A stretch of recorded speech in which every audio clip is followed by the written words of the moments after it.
লেখিকা মৌসুমী হাজরার অন্ধকারের অতল থেকে। দেখ তিথি, তুই কাজটা একদম ঠিক করছিস না। তুই চুপ কর তো নেহা, আর একটু আস্তে কথা বল। ম্যাম বারণ করেছিলেন কিন্তু। তুই চুপ কর, টর্চটা একটু উপর দিকে তোল, আমি কিছু দেখতে পাচ্ছি না। আমি চলে যাচ্ছি, তুই থাক একা এখানে। আচ্ছা যা, টর্চটা আমাকে দিয়ে যা। তোর ভয় বলে কিছু নেই তিথি? না, এখানে আসার আগে সব ভয় ঘরে রেখে এসেছি। নেহা টর্চটা তিথিকে দিয়ে বাইরে চলে যাওয়ার ভান করলো, যাতে তিথি ভয় পেয়ে যায়। কিন্তু তিথি তো ভয় পেয়ে তাকে থাকার জন্য বলল না। এদিকে নেহা বাইরে বেরিয়ে চারিদিক অন্ধকার দেখে নিজেই ভয় পেয়ে আবার তিথির কাছে ফিরে এলো। কি হলো নেহা ম্যাডাম, বেশ তো বাইরে বেরিয়ে গেলেন, আবার ফিরে এলেন যে? এক কাজ কর তিথি, আজ রাত হয়ে গেছে, কাল বেলার দিকে এসে আমরা বইটা খুঁজবো। কালকারে সো আজকার, আজকারে সো আভি। উফ, এই মেয়েটা কি সব শুরু করলো রাত বিরেতে। আরো কিছুক্ষণ খুঁজলো তিথি, কিন্তু বইটা পেল না। তারপর বাধ্য হয়ে সিঁড়ি থেকে নিচে নেমে এলো। নেহা বলল, দেখলি বললাম এখানে বইটা পাবি না, তবুও তোর জেদ খুব। তিথি কিছুক্ষণ চুপ করে থাকলো, কিছু একটা ভেবে নিল। তারপর বলল, চল আর একটা জায়গা আছে। নেহা বলল, আর আমি কোথাও যাব না তোর সাথে, তুইও যাবি না কোথাও। চল এবার রুমে, কেউ আমাদের এখানে দেখে নিলে সাংঘাতিক কাণ্ড হয়ে যাবে, চল এখান থেকে। নেহা এক প্রকার জোর করে তিথির হাত ধরে রুমে নিয়ে গেল। রুমে এসে দরজাটা বন্ধ করে দিল। নেহা আর তিথি দুজনেই কলেজের প্রথম বর্ষের ছাত্রী। দুজনেই আলাদা আলাদা জায়গা থেকে এখানে পড়তে এসেছে। হস্টেলে একটা রুমে দুজনে থাকার সুবাদে ভালো বন্ধুত্ব হয়ে গেছে। দুজনকে দেখলে এখন মনে হয় তাদের বন্ধুত্ব যেন জন্ম জন্মান্তরের। কলেজের পাশে হস্টেল, তার মাঝে লাইব্রেরি। এতক্ষণ অবধি ওরা দুজনে লাইব্রেরিতে ছিল। রাতের দিকে লাইব্রেরিতে একজন গার্ড থাকেন, কিন্তু আজ তিনি কিছুক্ষণ ছিলেন না। সেই সময়টা কাজে লাগিয়েছিল দুজনে। নেহা একটু ভীতু গোছের, সেখানে তিথি খুব সাহসী। আজ ক্লাসে জানতে পেরেছে এই কলেজের মধ্যে একটা বই লুকানো আছে, যে বইটা নিয়ে অনেক রহস্য লুকিয়ে আছে। এটা শুধুমাত্র কোনো বই নয়, এই বই একবার খুললে নাকি অনেক কিছু ঘটে যাবে। যদিও কথাগুলো ফিসফাস আগেই শুনেছিল সবাই, কিন্তু কলেজের প্রিন্সিপাল ম্যামের জন্য কেউ এই নিয়ে আর কোনো আগ্রহ দেখায়নি। এই কলেজের প্রিন্সিপাল তাপসী ম্যাম ভীষণ কড়া একজন মানুষ, সবাই তাকে খুব ভয় পায়। ভোরের দিকে নেহার ঘুমটা ভেঙে গিয়ে দেখে বিছানায় তিথি নেই। তাড়াতাড়ি উঠে গিয়ে দেখে তিথি জানালার ধারে দাঁড়িয়ে বাইরের দিকে তাকিয়ে আছে। নেহা তিথির কাছে গিয়ে বলল, কি রে, কি দেখছিস? তিথি একটা দীর্ঘশ্বাস ছেড়ে বলল, কই কিছু না তো। নেহা বলল, উঠে যখন পড়েছিস চল তাড়াতাড়ি ফ্রেশ হয়ে নে। নেহা চলে গেলেও তিথি বাইরের দিকে তাকিয়ে থাকে। সামনেই বড় জঙ্গল, এই রকম একটা পাহাড়ি জায়গায় আসার খুব ইচ্ছে ছিল তিথির। আরো কিছুক্ষণ জঙ্গলের দিকে তাকিয়ে থাকলো তিথি। এই জঙ্গল যেন ডাকছে তাকে, কিন্তু সেখানে যাওয়া বারণ আছে। জঙ্গলের মধ্যে হিংস্র পশু থাকতে পারে। কি রে, আর কতক্ষণ ওখানে দাঁড়িয়ে থাকবি? নেহার কথা শুনে তিথির সম্বিত ফিরল। দুজনে রেডি হয়ে গেল ক্লাসে যাওয়ার জন্য। ক্লাস চলাকালীন একজন এসে বললেন, এখানে তিথি বোস কে আছো? তাকে প্রিন্সিপাল ম্যাম ডেকেছেন। কথাটা শোনা মাত্রই নেহা বুক ধড়াস করে উঠল। তাহলে কি ম্যাম জানতে পেরে গেছেন কাল রাতের কথা কিছু? তিথি নেহার হাতটা ধরে বলল, রিল্যাক্স, টেনশনের কিছু নেই, আমি গিয়ে দেখে আসছি। তিথি ক্লাস থেকে বেরিয়ে প্রিন্সিপাল ম্যামের রুমের কাছে এসে বললেন, ম্যাম আসতে পারি? তাপসী ম্যাম তিথির দিকে তাকাতেই চমকে গেলেন। অবিকল একই রকম দেখতে, এতগুলো বছর পরে কিভাবে সম্ভব? মুহূর্তেই যেন সব বদলে গেল। জোরে বাতাস বইতে শুরু করলো। টেবিলে রাখা কাগজপত্র সব হাওয়াতে উড়ে যাচ্ছে এদিক ওদিক। তাপসী ম্যাম সবকিছু হাতে করে চাপা দেওয়ার চেষ্টা করছেন। সামনে তাকিয়ে দেখলেন তিথি একদম স্থির হয়ে দাঁড়িয়ে আছে। তারপর ধীরে ধীরে তাপসী ম্যামের সামনে এসে দাঁড়ালো। ক্রূর হাসি হেসে বলল, আমি ফিরে এসেছি তাপসী, আমি তোর বান্ধবী সুদেষ্ণা, চিনতে পারছিস? আমরা একসাথে ক্লাস করতাম, তোর মনে আছে সব কথা? ম্যাম, ম্যাম কি ভাবছেন? তাপসী চমকে গেলেন। তারপর চারিদিক তাকিয়ে দেখলেন সবকিছু তো ঠিকই আছে। টেবিলেও সব কাগজ সাজানো আছে, কিন্তু একটু আগেই তো জোরে বাতাস বইছিল। এই সবকিছু কি মনের ভুল ছিল? ম্যাম, আপনি ঠিক আছেন তো? তিথির কথা শুনে তাপসী তিথির দিকে তাকিয়ে বললেন, তুমি তিথি বোস? তিথি বলল, ইয়েস ম্যাম। তুমি তো ভালো ব্যাডমিন্টন প্লেয়ার, তোমার কথাই কলেজের একজন স্টাফ বলছিলেন। তুমি খেলাটা বন্ধ করো না, এই কলেজে সব রকম ব্যবস্থা আছে। Thank you so much ma'am, খুব ভালো হলো। আমিও খেলাটা কন্টিনিউ করতে চেয়েছিলাম। ঠিক আছে, তাহলে তুমি পড়াশোনার সাথে সাথে খেলাটাও কন্টিনিউ করো। কোনো কিছু দরকার হলে আমার সাথে সরাসরি যোগাযোগ করবে। ঠিক আছে ম্যাম, আমি তাহলে এখন আসি। হ্যাঁ, একটা কথা ছিল, তুমি এখানে আগে কোনোদিন এসেছিলে? না ম্যাম, আমার এখানে প্রথম আসা, তাও পড়াশোনার জন্য। খুব ইচ্ছে ছিল এখানে আসার। এই পাহাড় আর জঙ্গল ঘেরা জায়গা আমাকে খুব টানে, যেন মনে হয় আমি অনেক আগে থেকেই এই জায়গাটাকে চিনি। কথাটা শোনা মাত্রই তাপসী আবার চমকে গেল। তারপর বলল, ঠিক আছে, তুমি এখন আসতে পারো। তিথি চলে গেল। তাপসী কিছুক্ষণ চুপ করে বসে থাকলো। অবিকল সুদেষ্ণার মতো দেখতে মেয়েটি, কিন্তু কিভাবে সম্ভব এত বছর পর? কিরে তিথি, ম্যাম কি বলছিলেন তোকে? বলছিলেন রাতে একা বেরোলে নেহাকে সাথে নিও না, মেয়েটা বড্ড ভীতু। তোর সবকিছুতেই আর কি, বল না কি বলছিলেন তিনি? আরে সেরকম কিছু না, আমি ব্যাডমিন্টন প্লেয়ার সেটা উনি জানতে পেরেছেন, তাই খেলাটা কন্টিনিউ করতে বললেন। ও তাই বল, তাহলে তো ভালোই হলো। আচ্ছা শোন, আজ রাতে আবার বেরোবো, বইটা খুঁজতে তুই আমার সাথে থাকবি। পাগল নাকি, তুই কথা দিয়েছিলি। দেখ তিথি, পাগলামি করিস না, চল এবার রুমে যাই। আচ্ছা তাহলে আমার সাথে সন্ধেবেলা মার্কেটে যাবি বল, তুই না গেলে আমাকে একাই যেতে হবে। আসলে আমার কিছু কেনাকাটার ছিল। সে না হয় যাব, আমারও কিছু জিনিস কেনার আছে। তবে কিন্তু 8টার আগে হস্টেলে ফিরতে হবে, মাথায় রাখিস। আচ্ছা চল। দুজনে এতক্ষণ ধরে কলেজ ক্যাম্পাসে একটা গাছের তলায় বসে কথা বলছিল। গাছটার বয়স এখন 25 বছর, ডালপালা মেলে চারিদিক ছায়া করে রেখেছে। গার্লস কলেজের এই গাছটাকে সবাই খুব ভালোবাসে।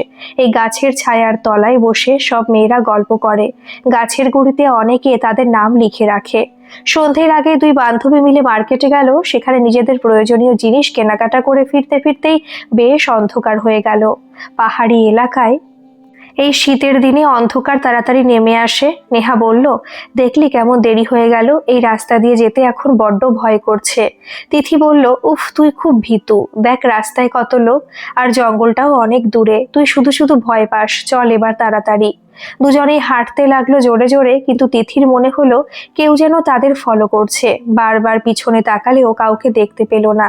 হস্টেলের গেটের ভিতরে ঢুকে তিথি বলল, নেহা তুই রুমে যা, সামনের দোকানে আমি একটা জিনিস কিনে নিয়ে আসছি। নেহা তাড়াতাড়ি তিথির হাতটা ধরে বলল, মোটেও তোকে আমি একা ছাড়বো না, যা কেনার সকালে কিনবি। তিথি কোনো রকমে নেহাকে রুমে পাঠিয়ে আবার গেটের কাছে এলো। একটা আকর্ষণ ফিল হচ্ছে তিথির, না চাইতেও তাকে গেটের বাইরে বেরোতে হবে। এক পা করে ধীরে ধীরে এগিয়ে গেল তিথি। গেটের বাইরে বেরিয়ে ডান দিকে ঘুরতেই সে চমকে গেল। সামনে একজন বৃদ্ধা মহিলা, ভারী অদ্ভুত দেখতে, যে কেউ হঠাৎ দেখলে ভয় পেয়ে যাবে। তিথি কিছু বলার আগেই বৃদ্ধা মহিলাটি তার হাত খপ করে ধরে নিলেন। তিথি বারবার চেষ্টা করেও হাতটা ছাড়াতে পারল না। বৃদ্ধা মহিলাটি তিথির চোখে চোখ রেখে বললেন, তুমি যা খুঁজছো তা তুমি এইভাবে পাবে না, সে নিজে থেকে তোমার কাছে আসবে। ধৈর্য ধরো, অনেক অজানা ইতিহাসের পর্দা ফাঁস হবে তোমার হাত ধরে। তিথি এমনিতেই সাহসী মেয়ে, কিন্তু হঠাৎ করে এইরকম একটা ঘটনার জন্য তৈরি ছিল না, তাই একটু ঘাবড়ে গিয়েছিল। পিছন থেকে নেহা বলল, এখানে দাঁড়িয়ে কি করছিস? তিথি নেহাকে বলল, এই দেখ না, আমার হাতটা কেমন করে ধরে রেখেছেন এই মহিলা। নেহা বলল, এইসব ঠিক হচ্ছে না তিথি, তুই জানিস আমি ভীতু, তারপরেও ভয় দেখাচ্ছিস। কে তোর হাত ধরে আছে শুনি? তিথি বলল, এই তো এই মহিলা। কথাটা বলেই সামনে তাকিয়ে দেখলো সেখানে কেউ নেই। তিথি নিজের হাতটা বারবার দেখলো, এইমাত্র এখানে সে বৃদ্ধা মহিলা ছিলেন। কোথায় গেলেন এত তাড়াতাড়ি? নেহা বলল, তোর যদি এখানে থাকতে হয় থাক, ঘড়িতে 7টা 50, মেন গেট বন্ধ হতে আর 10 মিনিট, আমি চললাম। নেহার সাথে তিথিও হস্টেলের ভিতরে ঢুকে গেল। সবকিছু বড় অদ্ভুত মনে হলো তিথির কাছে, কিন্তু এই মুহূর্তে নেহার সাথে এইসব আলোচনা করা ঠিক হবে না। মেয়েটা এমনিতেই ভীতু। তিথির বারবার মনে হচ্ছিল, ওই বৃদ্ধা মহিলাটি কিভাবে জানলেন তিথি কিছু খুঁজছে, আর উনি এত তাড়াতাড়ি কোথায় হারিয়ে গেলেন? কি হলো তাপসী, কলেজ থেকে ফিরে এইভাবে চুপচাপ বসে আছো তখন থেকে, শরীর ঠিক আছে তো? বিনোদের কথা শুনে তাপসী তাকালো তার দিকে, তারপর বলল, না না, এমনি বসে আছি। বিনোদ বলল, কিছু ভাবছো? তাপসী আনমনে বলল, মৃত মানুষ আবার ফিরে আসে, জন্ম নেয় নতুন করে। বিনোদ বলল, কি হয়েছে বলো তো তোমার, কি সব বলছো? তাপসী বলল, না না কিছু না, একটু মাথা ধরেছে। আজ আর ডিনার করব না, আমি রুমে যাচ্ছি, তুমি ডিনার করে রুমে এসো। তাপসী নিজের রুমে যেতেই জানালাটা হঠাৎ খুলে গেল, জোরে বাতাস বইতে শুরু করলো, বাইরে বোধহয় জোরে হাওয়া দিচ্ছে। এই শীতের রাতে মাঝে মধ্যে এমন হাওয়া দেয় এখানে। জানালাটা বোধহয় ঠিক মতো বন্ধ করা ছিল না, তাই জানালাটা বন্ধ করতে গিয়ে তাপসী দেখল বাইরে ল্যাম্পপোস্টের আলোয় খুব ভালো করে বুঝতে পারা যাচ্ছে কেউ তাকিয়ে আছে তার জানালা দিকে। চশমাটা পরে বাইরে দেখতেই তাপসী চমকে গেল। বাইরে তিথি, না না সুদেষ্ণা দাঁড়িয়ে আছে, আর তার দিকেই তাকিয়ে আছে। কি হলো তাপসী, তুমি চিৎকার করে উঠলে কেন? ওখানে কেউ দাঁড়িয়ে আছে বিনোদ। কোথায়? রাস্তায়, তুমি একবার জানালার দিকে দেখো। তাপসী বসে পড়েছে ফ্লোরে, কান দুটো বন্ধ করে। বিনোদ জানালার দিকে তাকিয়ে দেখলো কেউ নেই। তাপসীর কাছে বসে বলল, কি হয়েছে তাপসী, তুমি এমন করছো কেন? কলেজ থেকে ফেরার পর থেকে দেখছি তুমি যেন কেমন অদ্ভুত আচরণ করছো। কি হয়েছে আমাকে বলো। বিনোদ উঠে গিয়ে জল নিয়ে এলো। তাপসী তখনও ভয়ে ফ্লোরে বসে আছে। বিনোদের দেওয়া জল পান করে বলল, জানালাটা বন্ধ করে দাও। বিনোদ জানালা বন্ধ করতেই তাপসী উত্তেজিত হয়ে বলল, দেখতে পেলে তাকে? বিনোদ তাপসীর হাত দুটো ধরে বলল, কেউ ছিল না ওখানে দাঁড়িয়ে, তাছাড়া কত লোক রাস্তা দিয়ে যাতায়াত করছে। তাপসী বলল, জোরে বাতাস বইছিল বাইরে, জানালাটা বন্ধ করতে গিয়ে আমি তাকে দেখলাম। বিনোদ বলল, কাকে দেখেছো? তাপসী কিছু বলতে গিয়েও চুপ হয়ে গেল। এই সময় বিনোদকে বললে ও কিছুতে বিশ্বাস করবে না, এতগুলো বছর হয়ে গেল, আর কি কেউ ফিরে আসতে পারে? তাপসী বিনোদকে ধরে বলল, আমাকে ছেড়ে এখন কোথাও যেও না, আমার কাছেই থাকো। বিনোদ অবাক হলেও সেই মুহূর্তে কোনো প্রশ্ন না করে বলল, আমি আছি তোমার কাছে, এসো বিছানায় এসে শুয়ে পড়ো, আমি থাকছি তোমার কাছে। বিনোদ মাথায় হাত বুলিয়ে দিতে তাপসীর ঘুম নেমে এলো চোখে। বিনোদের মতো স্বামী পেয়ে তাপসী ভীষণ খুশি। আজ এতগুলো বছর তারা সংসার করছে, বিনোদ সবসময় তাকে আগলে রাখে। তাদের কোনো সন্তান নেই, তবে এই জন্য ওদের মাঝে কোনো সমস্যা কোনোদিন হয়নি। তাপসী কলেজ নিয়ে ব্যস্ত, আর বিনোদ নিজের বিজনেস নিয়ে। দুজনে ভীষণ ভালো আছে। সেদিন রাত পার হয়ে গেল। তাপসী কলেজ গিয়ে দেখলো সামনেই তিথি ব্যাডমিন্টন খেলছে। তাপসীকে দেখে এগিয়ে এসে হাসি মুখে বলল, থ্যাংক ইউ ম্যাম, আপনার জন্য খেলাটা কন্টিনিউ করতে পারছি। তাপসী ভালো করে তিথিকে পা থেকে মাথা অবধি দেখে নিল, অবিকল একই দেখতে, কিভাবে হয়? তিথি বলল, আসছি ম্যাম। তাপসী শুধু ঘাড় নাড়ল। তিথি মনে মনে ভাবল, সবাই তাপসী ম্যামকে এত ভয় কেন পায়? ম্যাম তো খুব ভালো, শুধু কথা কম বলেন, এই যা। তিথি আবার খেলাতে মন দিল। এই সবের মাঝে তিথি বইয়ের কথাটা একদম ভুলে গিয়েছিল। নেহাও হাঁপ ছেড়ে বেঁচেছিল। হ্যালো বাবা, কেমন আছো তুমি? ভালো আছি রে মা, তুই কেমন আছিস? বিনোদ কেমন আছে? আমরা দুজনেই ভালো আছি বাবা, একটা কথা ছিল। হ্যাঁ মা বল। বাবা, তুমি বিশ্বাস করবে না, কিন্তু জানো, সুদেষ্ণার মতো অবিকল দেখতে একটি মেয়ে আমাদের কলেজে ভর্তি হয়েছে। সুদেষ্ণা? হ্যাঁ বাবা, একদম একই দেখতে। এত বছর পরও আমি ওর মুখটা ভুলতে পারিনি। আমি যতবার মেয়েটিকে দেখছি ততবার চমকে যাচ্ছি। কি নাম মেয়েটির? কোথায় বাড়ি? মেয়েটির নাম তিথি, এখানে বাড়ি নয়, কলকাতা থেকে এসেছে। ঠিক আছে, তোকে এইসব নিয়ে বেশি ভাবতে হবে না। আর শোন, আমি যাচ্ছি তোর ওখানে, কদিন থাকবো। ঠিক আছে বাবা, এসো, তবে সাবধানে আসবে। হ্যাঁ মা, চিন্তা করিস না, আমি সাবধানেই যাব। ফোনটা রেখে দেওয়ার পর তাপসীর বাবা মৃণালবাবু ভাবতে বসলেন। এত বছর পর সুদেষ্ণার নামটা শুনলেন তিনি। মৃণালবাবুর বয়স প্রায় ৮০-র কাছাকাছি। তবে তাকে দেখে কেউ বলবে না, এখনো পর্যন্ত নিজের কাজ নিজেই তিনি করতে পারেন। স্ত্রী মারা গেছেন অনেক বছর আগে, তখন তাপসীর বয়স ছিল ৫ বছর। এখন তাপসীর বয়স প্রায় ৫০-এর কাছাকাছি। একা হাতে মেয়েকে তিনি মানুষ করেছিলেন। সুদেষ্ণার নামটা মনে করতেই একটা মিষ্টি মুখ ভেসে উঠল। কতই বা বয়স তখন ওদের, বড়জোর ১৭-১৮। তাপসী আর সুদেষ্ণা স্কুল থেকে ফিরতো একসাথে। সুদেষ্ণার বাবা ছিল না, তার মা। মৃণালবাবুর বাড়িতে রান্নার কাজ করতেন। মৃণালবাবু সুদেষ্ণার পড়াশোনার দায়িত্ব নিয়েছিলেন। পড়াশোনার সাথে সাথে লেখালেখি করত। কলেজে পড়ার সময় বই লিখত, কবিতার বই। ৫টি বই লিখেছিল, যা ওই সময় ভীষণভাবে জনপ্রিয় হয়েছিল। তাপসীর মতোই ভালো রেজাল্ট করত সুদেষ্ণা। দুজনের মধ্যে বন্ধুত্ব ছিল গাঢ়। মেয়েটা আজ নিখোঁজ এত বছর ধরে। তাপসী নিজের কাজ নিয়ে ব্যস্ত ছিল নিজের কেবিনে। হঠাৎ লাইব্রেরি থেকে একজন এসে বললেন, ম্যাডাম আসবো? তাপসী চিনতে পেরেই বলল, আসুন। কাচুমাচু করে তিনি বললেন, একটা কথা ছিল ম্যাডাম। তাপসী কাজ করতে করতেই বলল, বলুন, আমি শুনছি। তিনি একটু থেমে বললেন, আসলে ম্যাডাম, সিসিটিভি ফুটেজে দেখলাম রাতে দুজন ছাত্রী লাইব্রেরির কাছে ঘোরাঘুরি করছিল। তাপসী কাজ থামিয়ে তাকালো তার দিকে, তারপর বলল, কি সব বলছেন? 8টার পর থেকে হস্টেলের সব গেট বন্ধ হয়ে যায়, তারপর কিভাবে সম্ভব লাইব্রেরিতে যাওয়ার? তিনি কাচুমাচু করে বললেন, আমি যা দেখেছি তাই বললাম, ভাবলাম আপনাকে জানিয়ে রাখা ভালো। তাছাড়া ম্যাডাম, মেয়েদের আপনি চেনেন না, ওই পাঁচিল টপকে বাইরে আসা ওদের কাছে অসম্ভব কিছু নয়। তাপসী বলল, ঠিক আছে, আপনি যান, আমি দেখছি। কলেজ থেকে নেহার তিথি হস্টেলে ফিরে গেছে। নেহা বলল, আজ বইগুলো গুছিয়ে রাখতে হবে। বইয়ের তাকটা যা অবস্থা হয়েছে। তিথি জানালা থেকে জঙ্গলের দিকে তাকিয়েছিল, চারিদিক অন্ধকার, তার মাঝে ওর ওদিকে তাকিয়ে থাকতে ভালো লাগে। নেহা বিড়বিড় করে বলল, এই মেয়েটার মাথায় কোনো সমস্যা আছে, এত ঠান্ডাতেও জানালা খুলে তাকিয়ে আছে বাইরের দিকে। এর আগে নেহার বলার কথাগুলো কানে ঢুকেছিল তিথির, হঠাৎ সে এখন রিয়াক্ট করে বলল, বই বলতেই মনে পড়ল নেহা, আজ যাবি?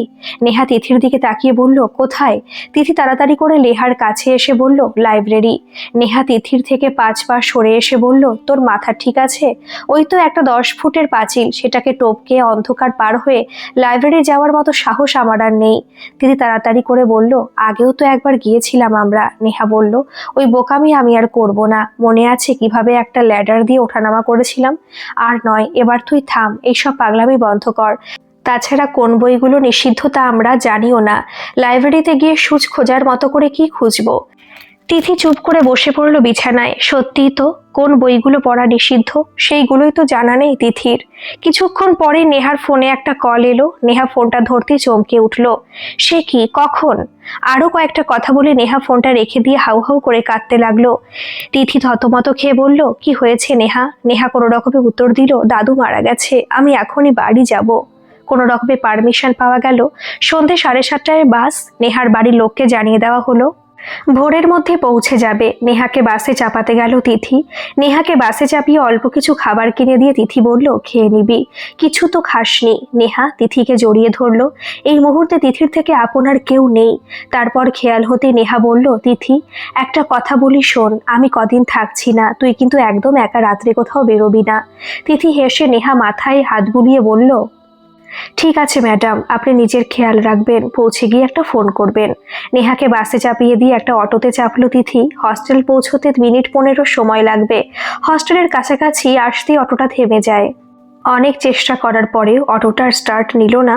তিথি নেমে গিয়ে ভাড়াটা দিয়ে বলল, একটা গলির পরেই আমার হস্টেল, আমি একাই চলে যাব। তিথি চলে যাওয়ার কিছুক্ষণ পর অটোটা নিজে থেকে স্টার্ট হলো। অটোওয়ালা চলে গেলেন। মনে মনে ভাবলেন, এতক্ষণে মেয়েটা হয়তো হস্টেল পৌঁছেও যাবে। এই তো সামনেই। তিথি ফোনটা দেখতে দেখতে হাঁটছিল। এবার খেয়াল হলো সে ভুল করে অন্য গলিতে ঢুকে পড়েছে। একবার দাঁড়িয়ে গেল সে, তারপর ভেবে নিল কোন দিকে যেতে হবে। একটা দিক ভেবে গলি ছেড়ে রাস্তায় উঠতেই চমকে গেল।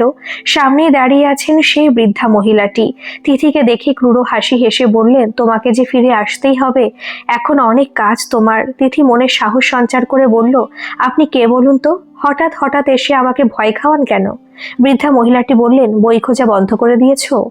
তিথি এবার বেশ অবাক হলো, তবে হঠাৎ তার মনে একটা দুষ্টু বুদ্ধি জাগলো। তাই সাহস করে বলল, বইটা কোথায় আপনি জানেন? বৃদ্ধা মহিলাটি বললেন, একটা বই নয়, অনেকগুলো বই, তবে তোমাকে কিছুই করতে হবে না, সময় হলে বই তোমার কাছে চলে আসবে। রাস্তার ওপাশ দিয়ে একটা গাড়ি আসছে। জোরে লাইটটা চোখে পড়তে তিথি চোখগুলো বন্ধ করে দিল। সামনে এসে গাড়িটা থামলো। তিথি খেয়াল করলো বৃদ্ধা মহিলাটি আর নেই সেখানে। তিথি গাড়ির দিকে তাকালো। সেখান থেকে নামলেন একজন ভদ্রলোক। তিথির সামনে এসে দাঁড়ালেন।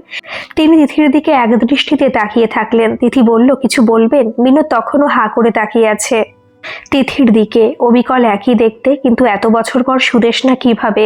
তিথি এবার বিরক্ত হয়ে বলল, কিছু কি বলবেন? হাঁ করে তাকিয়ে আছেন কেন? বিনোদ নিজেকে সামলে নিয়ে বলল, এখন এই রাস্তায় একা থাকাটা নিরাপদ নয়। তিথি বলল, সামনেই আমার হস্টেল, আমি সেখানেই ফিরছি। বিনোদ ভাবল, তাহলে মেয়েটি তাপসীর কলেজে পড়ে। তাপসী এখনো ওকে দেখেনি। বিনোদ বলল, তুমি যে কলেজে পড়ো সেই কলেজের প্রিন্সিপাল তাপসী রায়ের হাজবেন্ড আমি। তিথি বলল, ও আচ্ছা আচ্ছা, আমি বুঝতে পারিনি। বিনোদ বলল, আমার নাম বিনোদ সান্যাল, তুমি ভুল রাস্তায় এসেছো। এই গলিটা নয়, পাশের গলিটা দিয়ে তোমাকে যেতে হতো, তুমি চাইলে আমি তোমাকে পৌঁছে দিতে পারি। তিথি কিছুক্ষণ ভাবলো, তখন বিনোদ ফোনটা বের করে ফোনের গ্যালারি থেকে একটা ছবি দেখিয়ে বলল, ইনি তোমার প্রিন্সিপাল তো? তিথি ইতস্তত হয়ে বলল, না না মিস্টার সান্যাল, আমি আপনাকে ভুল বুঝছি না, চলুন চলুন। গাড়িতে চাপলো দুজনে। বিনোদ তিথিকে দেখে ভীষণ অবাক হচ্ছে, বারবার তাকিয়ে দেখছে তিথির দিকে। তারপর হঠাৎ করে জিজ্ঞাসা করলো, তোমার নাম কি? তিথি বলল, আমার নাম তিথি বোস, কলকাতা থেকে এখানে এসেছি পড়তে। হস্টেলের কাছে আসতেই গাড়ি থামালো বিনোদ। গাড়ি থেকে নেমে দেখলো হস্টেলের গেট বন্ধ হয়ে গেছে, 8টা পেরিয়ে গেছে। তিথি হাসতে হাসতে বলল, আপনি এবার চলে যান, আমি ঠিক হস্টেলে চলে যাব। বিনোদ গাড়িতে ঠেস দিয়ে বলল, পাঁচিল টপকে? তিথি না সূচক ঘাড় নেড়ে আবার হ্যাঁ বলল। বিনোদ হেসে বলল, একটু ওয়েট করো। তারপর ফোন করতেই একজন ছুটে এসে গেট খুলে দিলেন। বিনোদকে দেখে বললেন, আসুন স্যার। বিনোদ বলল, না আমি যাব না, এই মেয়েটি যাবে। তিথি ভিতরে ঢুকলো, একবার পেছন ফিরে তাকিয়ে দেখলো বিনোদ তখনও দাঁড়িয়ে আছে। তিথি হেসে হাত নেড়ে চলে গেল। বিনোদ বাড়ি পৌঁছে এই বিষয়ে তাপসীর সাথে কোনো কথা বলল না। বসে বসে বারবার তিথির মুখটা মনে পড়ছিল, সুদেষ্ণা যদি আজ থাকতো। কিন্তু পরক্ষণে সুদেষ্ণার উপর রাগ উঠল। পুরনো কথাগুলো মনে পড়তেই কাচের গ্লাসটা হাতে করে ভেঙে ফেললো বিনোদ। এই রাগ সবকিছু ধ্বংস করে দিতে পারে। রাত্রি 1টা। তিথির কানের কাছে ফিস ফিস করে কেউ যেন বলল, এবার উঠতে হবে, তোমাকে তোমার কাজ করতে হবে। তিথি উঠে দাঁড়িয়ে গেল, কিন্তু সে যেন অন্য জগতে আছে। তারপর হেঁটে হেঁটে বেরিয়ে এলো। সামনে কাঠের সিঁড়িটা একাই টেনে নিয়ে এলো। সেদিন এই সিঁড়িটা নেহার সাথে টেনে নিয়ে আসতে প্রায় অনেকটা সময় লেগেছিল তার। আজ একাই সিঁড়িটা পাঁচিলে দাঁড় করালো। তারপর পাঁচিল টপকে বেরিয়ে এলো রাস্তায়। তার গন্তব্য এখন লাইব্রেরি। তিথি ধীরে ধীরে এগিয়ে যাচ্ছে লাইব্রেরির দিকে। আজ তার সাথে কেউ নেই, সে নিজেও জানে না সে কি করতে চলেছে। এক অদ্ভুত টানে সে এগিয়ে চলেছে। লাইব্রেরির কাছে আসতেই গেট খুলে গেল। ভিতরে ঢুকে দেখলো গার্ড গভীর ঘুমে আচ্ছন্ন, পাশেই একটা চাবি নামানো। তিথি চাবিটা নিল, তারপর সামনে এগিয়ে গেল লাইব্রেরি হয়ে সামনের একটা রুমের দিকে। রুমটা দরজায় তালা ঝুলছে। চাবিটা নিয়ে অনায়াসেই তালা খুলে দিল। রুমের ভিতর থেকে তিথিকে কেউ যেন ডাকছে। তিথি এখনো একটা ঘোরের মধ্যে আছে। ভিতরে ঢুকলো সে। একদম অন্ধকার রুম, ভিতরে কোনো আলো নেই। দীর্ঘদিন রুমটা বন্ধ থাকায় চারিদিক মাকড়সার জালে ভর্তি। তিথি আরেকটু এগিয়ে গেল। সামনে একটা বড় আলমারি। অন্ধকারের মধ্যেও তিথি আলমারিটা খুললো। অনেক পুরনো বই তাতে। তিথির সামনে এগিয়ে এলো 5টা কবিতার বই। তিথি বইগুলো নিল, তারপর আলমারিটা বন্ধ করে দিল। রুমের বাইরে বেরিয়ে এসে রুমটা চাবি দিল। তারপর লাইব্রেরি হয়ে আবার বাইরে বেরিয়ে এলো। ঠিক যেখানে চাবি রাখা ছিল সেখানে চাবিটা রেখে দিল। তিথি এগিয়ে গেল গেটের দিকে। ঠিক সেই মুহূর্তে লাইব্রেরিতে থাকা গার্ডের ঘুম ভেঙে গেল। তারপর দেখলো সামনে একটি মেয়ে হেঁটে যাচ্ছে। পিছন থেকে ডেকে বলল, এত রাতে এখানে কি করছো? কে তুমি? তিথি দাঁড়ালো, কিছু না বলে আবার হাঁটতে শুরু করলো। গার্ড দেখতে পেল একটা ছায়া তার সাথে সাথে যাচ্ছে। এই ছায়াটা মেয়েটির নয়, ছায়াটা যেন মেয়েটিকে সাথে নিয়ে যাচ্ছে। গার্ড এবার উঠে দাঁড়িয়ে বলল, এই দাঁড়াও বলছি, কে তুমি? তিথি আবার দাঁড়ালো। গার্ড এবার সামনে এগিয়ে এলো। তিথি ধীরে ধীরে পেছনে তাকাতেই গার্ড আতকে উঠে পড়ে গেল। পড়ে থাকা অবস্থায় বসে বসে পিছনে সরে গেল। তিথির চোখ দুটো লাল, যেন রক্ত বেরিয়ে আসছে। ক্রূর হাসি হেসে বলল, কিছু বলবে আমায়? এতবার করে ডাকছো কেন? গার্ড ভয়ে ভয়ে বলল, না না, কিছু না কিছু না। ভয়ে এবার সে দাঁড়িয়ে ছুটে চলে গেল। তিথি আবার হাঁটতে শুরু করলো। ফিরতে হবে তাকে হস্টেলে। লাইব্রেরি থেকে বেরিয়ে ডান দিকে তার হস্টেল, কিন্তু সে ডান দিকে না গিয়ে বাম দিকে ঘুরলো। কয়েক পা হেঁটে থামলো। সামনে একটা বড় গেট, এটাই তার কলেজ। গেটের কাছে এসে সামনে কলেজ ক্যাম্পাসে থাকা গাছটার দিকে তাকিয়ে থাকলো তিথি। সেখান থেকে বেরিয়ে আবার হাঁটতে শুরু করলো। এবার সে হস্টেলের কাছে আসতেই গেট খুলে গেল। তিথি এবার চমকে গেল। আগের সে ঘোরটা আর নেই। চারিদিকে তাকিয়ে থতমত খেয়ে গেল। ও হস্টেলের গেটের সামনে দাঁড়িয়ে কি করছে? চারিদিক তাকালো। এবার হাতের বইগুলোর দিকে খেয়াল হলো। এই বইগুলো তার হাতে কিভাবে এলো? ভয়ে তার গলা শুকিয়ে যাচ্ছে। ছুটে ভেতরে ঢুকে গেল। তারপরে গেট বন্ধ হয়ে গেল।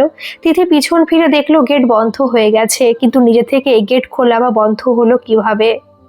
তিথির মনে হলো সে যেন এক স্বপ্নের মধ্যে দিয়ে আছে। ছুটে চলে গেল নিজের রুমে। আজ নেহা নেই। রুমে ঢুকে বইগুলো টেবিলে রেখে চুপচাপ শুয়ে পড়লো। সকালে কিছু মানুষের কথার শব্দে ঘুম ভাঙল তিথি। বিছানা থেকে উঠে জানালা দিয়ে নিচের দিকে তাকিয়ে দেখল হস্টেলের সব মেয়েরা নিচে দাঁড়িয়ে কিছু বিষয় নিয়ে কথা বলছে। তিথি রাতের কথা কিছু মনে পড়ল না তখন। সে কৌতূহল বশত নিচে নেমে এলো। মেয়েরা তখনও নিজেদের মধ্যে কি যেন বলা বলি করছে। তিথি পরিচিত একজনকে দেখে বলল, কি হয়েছে রে? সে বলল, তোর এতক্ষণে ঘুম ভাঙলো আর এইদিকে হুলস্থুল কাণ্ড। লাইব্রেরিতে ভূত বেরিয়েছে। কাল গার্ড দেখে ভয় পেয়ে যা তা অবস্থা, তাকে তো হসপিটালে ভর্তি করা হয়েছে। তিথির এইসব শুনে রাতের ঘটনা মনে পড়ে গেল। সেও তো রাতে একা গেটের সামনে দাঁড়িয়েছিল, তবে তার আগের ঘটনা কিছু মনে নেই। হাতে তার কয়েকটা বই ছিল। তিথি কি কোনো স্বপ্ন দেখেছিল? ছুটে চলে গেল রুমে। রুমের ভিতরে ঢুকতেই চমকে গেল। টেবিলে বইগুলো নামানো আছে, তার মানে ওটা স্বপ্ন ছিল না। মাথায় হাত দিয়ে বসে পড়ল তিথি। কি হচ্ছে তার সাথে? হঠাৎ করে সেদিন ওই বৃদ্ধা মহিলার কথা মনে পড়ে গেল। তিনি বলেছিলেন বইগুলো নিজে থেকে তিথির কাছে আসবে। তার মানে এই বইগুলোই তাহলে নিষিদ্ধ বই? এই বই পড়া বারণ? কিন্তু কেন? তিথি বইগুলো না খুলে শুধু বইয়ের কভারগুলো দেখে বুঝতে পারলো এইগুলো সব কবিতার বই। বেশ কয়েক বছর আগের লেখা। বইগুলো লিখেছেন সুদেষ্ণা। কে এই সুদেষ্ণা? বইগুলো কিভাবে তিথির হাতে এলো? তিথি অনেকক্ষণ ধরে চুপচাপ বসে রইল, মাথায় জোর দিল, কিন্তু কিছুতেই তার মনে পড়ল না। ফোনটা বেজে উঠল তার। হ্যাঁ নেহা, বল। ভোরবেলা বাড়ি পৌঁছে গেছি। আমি আসার পর দাদুকে নিয়ে গেল, তাই আর ফোন করতে পারিনি। তুই ঠিক আছিস তো? কিন্তু তোর গলাটা এমন কেন লাগছে রে তিথি? কিছু হয়নি তো, দাদুর কাজ শেষ করে তাড়াতাড়ি ফিরে আসবি। রে। ফোনটা রেখে দিয়ে টেবিলে বইগুলো রেখে স্নানে গেল তিথি। কলেজে যেতে হবে আজ। মনে মনে ভাবলো আর কিছু ভাবা চলবে না, যা হবার হোক। কিছু তো একটা রহস্য আছে। তার মধ্যেও বারবার ওই বৃদ্ধা মহিলার কথাগুলো মনে পড়ে যাচ্ছে। তিনি বলেছিলেন তিথিকে, তিথির হাত ধরে বেরিয়ে আসবে অতীতের লুকানো ইতিহাস। মনে মনে সাহস সঞ্চার করলো তিথি। এই রহস্যের জট তাকে খুলতেই হবে। তাড়াতাড়ি স্নান সেরে খাওয়া দাওয়া করে বেরিয়ে পড়ল তিথি। যাবার পথে লাইব্রেরির গেটের কাছে এসে দাঁড়ালো, তাকিয়ে দেখলো, কিন্তু কিছুই মনে পড়ল না তার। তারপর এগিয়ে গেল কলেজের দিকে। কলেজে গিয়ে শুনতে পেল লাইব্রেরির সিসিটিভি ফুটেজ চেক করতে গিয়ে দেখেছে কোনো ক্যামেরা কাল কাজ করেনি। এমনকি হস্টেল আর কলেজের ক্যামেরারও একই অবস্থা, যা শুনে সকলেই অবাক। তিথি দেখল সামনে তাপসী ম্যাম আর তার হাজবেন্ড এবং কলেজের বাকি সবাই এই বিষয় নিয়ে কথা বলছে। কথা বলতে বলতে তাপসী সামনের দিকে তাকিয়ে দেখল তিথিকে, তারপর চোখ সরিয়ে নিল। ক্লাস চলাকালীন একজন এসে বললেন, তিথি বোসকে প্রিন্সিপাল ম্যাম একবার ডাকছেন। তিথি বেরিয়ে এলো ক্লাস থেকে। আজ তার মনের মধ্যে একটা ভয় কাজ করছে। তাপসী ম্যামের রুমে এসে বলল, আসবো ম্যাম? তাপসী তিথির দিকে তাকিয়ে বলল, হ্যাঁ এসো। বলুন ম্যাম, কি জন্য ডেকেছেন? কাল রাত্রে কোথায় ছিলে তুমি? সন্ধ্যের দিকে নেহাকে বাসে চাপাতে গিয়েছিলাম, তারপর 8টার দিকে হস্টেলে ফিরে গেছি। তারপর তো ওখানেই ছিলাম। সত্যি বলছো? হ্যাঁ ম্যাম। তোমাদের আগে কিন্তু একবার লাইব্রেরিতে দেখা গেছে গভীর রাতে। কিন্তু ম্যাম, কাল আমি ছিলাম না। সিসিটিভি কাজ করছে না, নয়তো সত্যি বলছো না মিথ্যে তা পরিষ্কার হয়ে যেত। আমি সত্যিই কাল 8টার মধ্যে হস্টেলে ঢুকে গেছি। বিশ্বাস না হলে আপনার হাজবেন্ড বিনোদ বাবুকে জিজ্ঞাসা করে নিতে পারেন। তাপসী চমকে উঠল। তিথির দিকে তাকাতেই চারিদিক অন্ধকার হয়ে গেল। সামনে এগিয়ে এসে তিথি, না সুদেষ্ণা, ক্রূর হাসি হেসে বলল, বিনোদকে আমি নিয়ে যাব আমার সাথে। তোদের একসাথে থাকতে আমি দেব না। তাপসী উঠে দাঁড়িয়ে চিৎকার করে বলল, না। কি হলো ম্যাডাম, এমন করছেন কেন? তিথির কথা শুনে তাপসী চারিদিকে তাকিয়ে দেখল, অন্ধকার তো নেই, চারিদিক তো আলো। তিথি বলল, আসলে ম্যাম, কাল আমি নেহাকে বাসে চাপিয়ে দিয়ে একা ফিরছিলাম। রাস্তা ভুল করেছিলাম। বিনোদবাবু আমাকে হস্টেলে দিয়ে এসেছিলেন। উনি খুব ভালো মানুষ। তখনই আমি ওনার পরিচয় পেয়েছিলাম। তাপসীর গলা শুকিয়ে গেছে। ধীরে ধীরে বলল, তুমি এখন আসতে পারো। তিথি বাইরে বেরিয়ে এলো। সামনে বিনোদবাবুর সাথে দেখা। বিনোদ তাকে আবার হঠাৎ দেখে দাঁড়িয়ে পড়ল। তিথিও তাকিয়ে থাকলো বিনোদের দিকে। তারপর হেসে চলে গেল তিথি। বিনোদ তখনও দাঁড়িয়ে থাকলো তিথির দিকে তাকিয়ে। তিথি আর পিছন ফিরে তাকালো না। তাপসী তখন টেবিলে মাথা নামিয়ে চুপচাপ বসে আছে। এই কয়েকদিনের ঘটে যাওয়া ঘটনাগুলো বারবার মনে পড়ছে। তিথি আর সুদেষ্ণা, এত মিল কিভাবে? কি হয়েছে তাপসী? বিনোদের কথা শুনে তাপসী মুখ তুলে তাকালো বিনোদের দিকে। তারপরে তিথির কথা মনে পড়ে গেল। গত রাত্রে তিথির সাথে দেখা হওয়ার পর বিনোদ ওকে দেখে চমকে যায়নি, নাকি এতদিনে সুদেষ্ণার মুখটা ভুলে গেছে? তাপসী ধীরে ধীরে বলল, কিছু হয়নি বিনোদ, তুমি বাড়ি যাওনি, আজ বাবা বাড়ি আসবে। বিনোদ কিছুক্ষণ চুপ করে থাকার পর বলল, তুমিও চলো, আজ মনে হচ্ছে তোমার শরীরটা ভালো নেই। তাপসী বলল, না না, এখন গেলে হবে না, দেখছো তো কি অবস্থা কলেজের, তুমি যাও, আমি ঠিক সময় মতো বাড়ি চলে যাব। বিনোদ যেতে গিয়ে আবার থেমে গেল, তারপর বলল, আচ্ছা তাপসী, তুমি তিথিকে চেনো তো? এই একটু আগেই বোধহয় তোমার কাছে এসেছিল। তাপসীর বুকটা ধড়াস করে উঠল।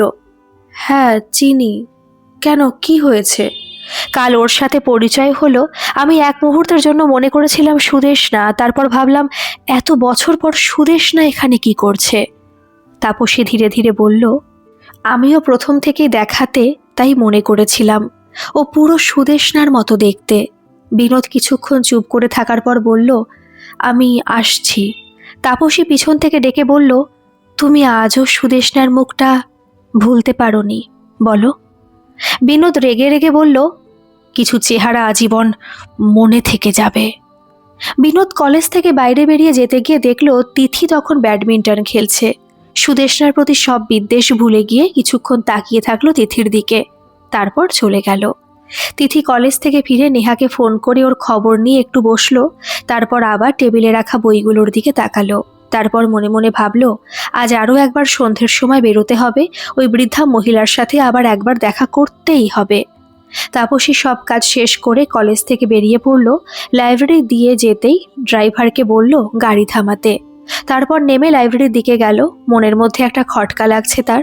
আজ অন্য একজন গার্ড আছেন, তার কাছ থেকে সেই রুমের চাবিটা নিয়ে লাইব্রেরি হয়ে রুমের কাছে গেল। সামনে বড় তালাটা ঝুলছে। তাপসী কিছুক্ষণ দাঁড়িয়ে থাকলো। আজ লাইব্রেরি একদম ফাঁকা, সবার মনে ভয় ঢুকে গেছে। তাপসী চারিদিক তাকিয়ে একবার দেখে নিল, তারপর তালাটা খুলে রুমের ভিতরে ঢুকলো। সামনেই আলমারি, ধীরে ধীরে আলমারির কাছে গিয়ে আলমারিটাও খুলল। এত এত বইয়ের মাঝে সযত্নে সুদেষ্ণার বইগুলো রাখা ছিল। সেই জায়গাটা খুঁজতেই তাপসী চমকে গেল, এখানে কোনো বই নেই। সব বই নামিয়ে ভালো করে খুঁজলো, কিন্তু কোথাও সুদেষ্ণার বই পেল না।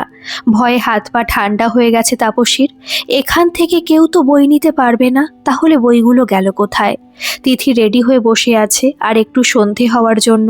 মনের মধ্যে ভয় উত্তেজনা সবকিছুই চলছে, কিন্তু তিথিকে রহস্য ভেদ করতেই হবে। আর কিছুক্ষণ থেকে তিথি বেরিয়ে গেল। ধীরে ধীরে হাঁটছে সে, চারিদিক এদিক ওদিক তাকাচ্ছে, মাঝে মধ্যে হাঁটতে হাঁটতে পিছন ফিরে তাকাচ্ছে। একবার দেখা করা খুব দরকার। আবার সে বাজারের মধ্যে এসে পৌঁছলো। চারিদিক আলো। তিথি কি করবে ভাবতে না ভাবতে পিছন থেকে পরিচিত কণ্ঠ শুনে তাকালো। সামনে বিনোদবাবু দাঁড়িয়ে আছেন। আজ আবার এখানে কোনো কাজ আছে নাকি? হ্যাঁ, একটু কাজ ছিল, হয়ে গেছে, এবার হস্টেল ফিরে যাব। মনে আছে তো 8টার মধ্যে ঢুকে যেতে হবে? হ্যাঁ হ্যাঁ মনে আছে, না হলে তো আপনি আছেন, সাহায্য করবেন। কথাটা বলেই তিথি হেসে উঠল। বিনোদ তিথির হাসি দেখে তাকিয়ে থাকলো ওর দিকে। তিথি বলল, পাহাড়ি এলাকায় ঠান্ডা খুব পড়ে, 1 কাপ চা খেয়ে তারপর ফিরে যাব। আসি বিনোদবাবু। বিনোদ তিথিকে থামিয়ে বলল, চা খাবে যখন আমিই নিয়ে যাচ্ছি, তুমি তো এখানের সব দোকান তেমন চেনো না। তিথি মনে মনে চাইছিল আর একটু সময় এখানে পার করতে। ভালোই হলো বিনোদবাবুর সাথে দেখা হয়ে গেল। কি হলো তিথি, কি ভাবছো? না না, কিছু না, চলুন চলুন। কোথায় এখানে ভালো চা পাবো? বিনোদ সামনে একটা দোকানে নিয়ে গেল। তারপর তিথিকে বসিয়ে 2 কাপ গরম চা নিয়ে এসে তিথির সামনে রাখতেই অসাবধানতার জন্য একটা কাপের গরম চা বিনোদের হাতে পড়ে গেল। তিথি তাড়াতাড়ি রুমাল বের করে বলল, কই দেখি হাতটা, কেমন গরম চাটা হাতে পড়ে গেল, খুব গরম ছিল তাই না? তিথি হাতটা ধরে ফু দিচ্ছে। বিনোদের মনে পড়ে গেল সেই দিনের কথা। এমন ঘটনা আগেও ঘটেছিল। সুদেষ্ণা এইভাবে হাতটা ধরে ফু দিচ্ছিল, এতটা মিল কিভাবে? বিনোদ তাকিয়ে থাকলো, তারপর বলল, না না ঠিক আছে, সেরকম কিছু হয়নি, চাটা খেয়ে নাও, 7:30 বাজছে, এরপর তোমায় যেতে হবে। তিথি সময়টা দেখে নিল, তারপর চাটা খেয়ে নিয়ে বলল, আমি আসছি তাহলে। বিনোদ বলল, আমি পৌঁছে দিচ্ছি। তিথি বাধা দিয়ে বলল, না না, আজ আর রাস্তা ভুল করব না। মনে মনে ভাবলো, আমাকে একাই যেতে হবে। তিথি সারা রাস্তা এদিক ওদিক তাকাতে তাকাতে হস্টেল ফিরে এলো, কিন্তু আজ আর ওই বৃদ্ধা মহিলার সাথে দেখা হলো না। তিথি হস্টেলে ফিরতেই গেট বন্ধ হয়ে গেল। গেটের বাইরে বৃদ্ধা মহিলাটি দাঁড়িয়ে দাঁড়িয়ে বলছেন, তুমি তোমার প্রথম শিকার পেয়ে গেছো। খাওয়া দাওয়া সেরে তিথি রুমে ফিরে এলো। কাল কলেজে একটা প্রোগ্রাম আছে, সবাই কিছু না কিছু অ্যাক্টিভিটিতে নাম দিয়েছে। তিথি অবশ্য কোনো কিছুতে নাম দেয়নি, সে পুরো প্রোগ্রামটি সঞ্চালনা করবে। টেবিলে রাখা বইগুলোর দিকে তাকালো, তারপর এগিয়ে গেল সেখানে। এবার হাতে নিয়ে প্রথম বইটি খুলল। এক শীতল বাতাস তিথির পাশ দিয়ে যেন বয়ে গেল। তিথি খুব ভালো করে অনুভব করলো, কিন্তু পিছন ফিরে তাকালো না। একের পর এক পাতা উল্টে গেল, কিন্তু চমৎকার সব কবিতা। কিন্তু তিথির তো এইসব ভালো লাগে না। আজ একটানে বইগুলো পড়ে যাচ্ছে তিথি। তাপসী বাড়ি ফিরে এসেছে ঠিকই, কিন্তু মনের মধ্যে অনেক প্রশ্ন ঘোরাফেরা করছে। বাবাকে দেখে কিছুটা শান্ত হয়েছে। মৃণাল বাবু তাপসীর মাথায় হাত বুলিয়ে বললেন, তুই এত ভাবিস না মা, আমি আছি তো। বিনোদও বাড়ি ঢুকে গেল। সবাই মিলে একসাথে ডিনার করে নিল। সবেমাত্র ঘুমটা ধরেছিল তাপসীর, হঠাৎ একটা শব্দ শুনে ঘুম ভেঙে গেল। পাশে তাকিয়ে দেখল বিনোদ ঘুমোচ্ছে। তাপসী দেখল আজ সে জলের বোতল নিয়ে আসতে ভুলে গেছে, তাই নিচে গেল জল আনতে। সিঁড়ি দিয়ে নামতে নামতে দেখল নিচে সোফাতে কে যেন বসে আছে। অন্ধকারে খুব একটা বুঝতে পারল না। প্রথমে ভাবলো হয়তো তার বাবা বসে আছে। তাপসী ধীরে ধীরে ডাকলো, বাবা তুমি এখানে কি করছো? কিন্তু কোনো উত্তর পাওয়া গেল না। এবার তাপসী একটু ভয় পেয়ে গেল, তবু ধীরে ধীরে সোফার দিকে এগিয়ে গেল। এবার সে পরিষ্কার বুঝতে পারল সামনে যে বসে আছে তার চুল খোলা। তাপসী ভয়ে ভয়ে বলল, কে তুমি? সোফা থেকে উঠে দাঁড়ালো এবার সে। তারপর দরজার দিকে এগিয়ে গেল। তাপসী বলল, কে তুমি? দাঁড়াও বলছি। সে দাঁড়িয়ে গেল।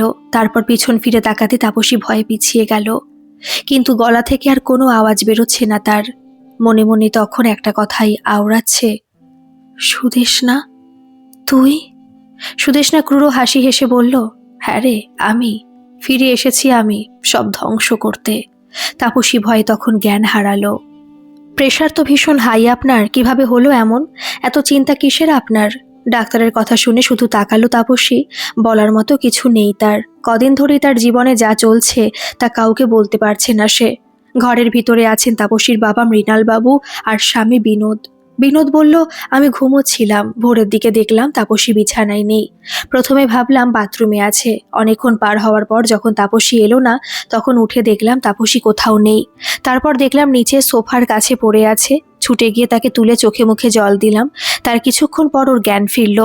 ডাক্তার বললেন ভয়ের কিছু নেই, তবে ওনাকে একটু সাবধানে থাকতে হবে। আমি ওষুধ লিখে দিচ্ছি। বিনোদ ডাক্তারকে নিয়ে বাইরে চলে গেল। মৃণাল বাবু তাপসীর দিকে তাকিয়ে বললেন, কি চলছে রে মা তোর মনে, আমাকে বল। তাপসী এবার হাউ হাউ করে কেঁদে উঠে বলল, সুদেষ্ণা ফিরে এসেছে বাবা, ও আমার বিনোদকে আমার থেকে আলাদা করে দেবে। মৃণালবাবু বললেন, কি সব বলছিস? এত বছর পর সুদেষ্ণা কিভাবে ফিরে আসলো? তাপসী কাঁদতে কাঁদতে বলল, আমি জানি কেউ আমার কথা বিশ্বাস করবে না, তাই কাউকে আমি বলতে পারছি না। মৃণাল বাবু তাপসীকে থামিয়ে বললেন, কাঁদিস না মা, আমি তোর কথা বিশ্বাস করছি। আমার দিকে একবার তাকা মা, একটু শান্ত হ। তাপসী কান্না থামিয়ে তাকালো তার বাবার দিকে। মৃণাল বাবু বললেন, তুই সেদিন একটা মেয়ের কথা বলছিলি যে একদম সুদেষ্ণার মতো দেখতে, কি যেন নাম মেয়েটার? তাপসী বলল, মেয়েটার নাম তিথি বোস। মৃণালবাবু দীর্ঘশ্বাস ছেড়ে বললেন, মেয়েটাকে দেখার পর থেকে তোর মনের মধ্যে একটা কল্পনার জগৎ সৃষ্টি হয়েছে। তুই আর সুদেষ্ণা কত ভালো বন্ধু ছিলিস, তাই তোর মনে এইসব ভাবনা শুরু হয়েছে। আর একটা কথা বল মা, সুদেষ্ণা যদি ফিরে আসে তাহলে কিও বিনোদকে এতদিন? তাপসী সাথে সাথে বলল, চুপ করো বাবা, আর কিছু বলো না, বিনোদের যেন কিছু না হয়। মৃণালবাবু তাপসীর মাথায় হাত বুলিয়ে বললেন, কিচ্ছু হবে না বিনোদের, তুই একটু চিন্তা করা কমা, আর ওই তিথির থেকে একটু দূরে থাক। একই রকম দেখতে হলে ওরা দুজনে আলাদা মানুষ, আর এত বছর পর সুদেষ্ণার বয়স কি একই থেকে যাবে? একটু রেস্ট নে। তাপসী এবার বসলো, তারপর বলল, না বাবা, আজ কলেজে একটা প্রোগ্রাম আছে, আমাকে যেতেই হবে। ঠিক তখনই বিনোদ ঘরে ঢুকলো। তারপর বলল, চুপচাপ শুয়ে থাকো, আমি সব কাজ দেখে নেব কলেজের। প্রোগ্রাম সন্ধেবেলায়, তার আগে তোমাকে আমি নিয়ে যাব, তুমি আর বাবা মিলে তখনই যাবে। মৃণালবাবু বললেন, তাই ভালো হবে বিনোদ। আজ সারাটা দিন বাবা মেয়ে মিলে অনেক গল্প করব, তুমি বরং ওদিকের কাজগুলো সামলে নাও।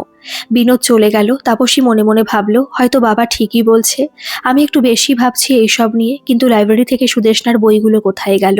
নাকি আলমারিতে বাকি বইগুলোর সাথেই কোথাও না কোথাও আছে? বিনোদ কলেজে গিয়ে দেখলো সবাই কাজ সুন্দর করে ভাগ করে নিয়েছে। বিনোদকে সবাই চেনে, বিনোদের ব্যবহার সবাইকে আকৃষ্ট করে। বিনোদ সবার সাথে সুন্দর করে কথা বলে, এদিক ওদিক কাজগুলো দেখে নিল সব। কিন্তু বিনোদের চোখ কাউকে খুঁজছে, চারিদিক তাকাতেই এক জায়গায় গিয়ে চোখ আটকে গেল কলেজ ক্যাম্পাসের গাছের তলায় নীল জিন্স আর সাদা রঙের সোয়েটার পরা মেয়েটার দিকে। মনোযোগ দিয়ে কিছু একটা পড়ছে। বিনোদ ধীরে ধীরে তিথির কাছে গেল। কি পড়ছো? আরে বিনোদবাবু, আপনি কখন এসেছেন? ম্যাম এসেছেন? একটু দরকার ছিল ম্যামের সাথে। না, তাপসী এখন আসবে না, ওর শরীরটা ভালো নেই, বিকেলে আসবে। কি হয়েছে ম্যামের? প্রেশার হাই হয়ে গেছে, ডাক্তার দেখানো হয়েছে, একটু রেস্ট নিক এই বেলা। হ্যাঁ, সেই ভালো। তোমার কি দরকার ছিল আমাকে বলতে পারো? আজকে প্রোগ্রামটা আমি সঞ্চালনা করব, তাই ম্যামের লেখা স্ক্রিপ্টটা মুখস্থ করছি। কয়েকটা লাইন যদি একটু পরিবর্তন করা যেত তাহলে কেমন হতো সেটা নিয়ে ম্যামের সাথে একটু কথা বলতাম। আচ্ছা, আমাকে দেখাও, আমি দেখে বলছি। তিথি আর বিনোদ তখন নিজেদের মধ্যে কথা বলছে গাছের তলায়। এই গাছ যেন কতদিন ধরে প্রতীক্ষায় ছিল। তিথি হস্টেলে ফিরে এলো দুপুরে, খাওয়া দাওয়া করে ফ্রেশ হতে গেল।